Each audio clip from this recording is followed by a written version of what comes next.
তামাকজাত দ্রব্য সেবনে ব্রিটিশ নাগরিকদের মৃত্যুর হাত থেকে রক্ষা করতে ব্রিটেনে নিষিদ্ধ হচ্ছে সিগারেট। চাইলেই যেখানে সেখানে ধূমপান করা যাবে না বলে নির্দেশনা দিয়েছে দেশটির সরকার।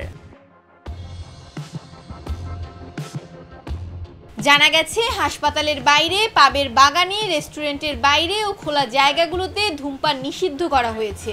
এছাড়া ধূমপানের নিষিদ্ধ স্থানগুলোর স্পষ্ট ধারণা দেয়া হয়েছে। দেশটির সরকারের পক্ষ থেকে জানানো হয়েছে, ন্যাশনাল হেলথ সার্ভিসের উপর চাপ কমাতে তার সরকার এমন সিদ্ধান্ত নিচ্ছে।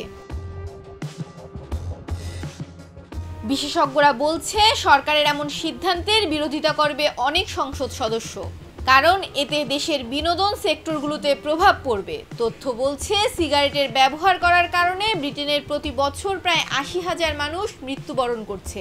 প্রতি বছর এতগুলো মানুষের জীবন বাঁচাতে ও NHS এর উপর চাপ কমাতে এমন সিদ্ধান্তের কথা জানিয়েছে স্টারমার। মৌমিতা মৌ, ডেস্ক রিপোর্ট, ভোরের পাতা।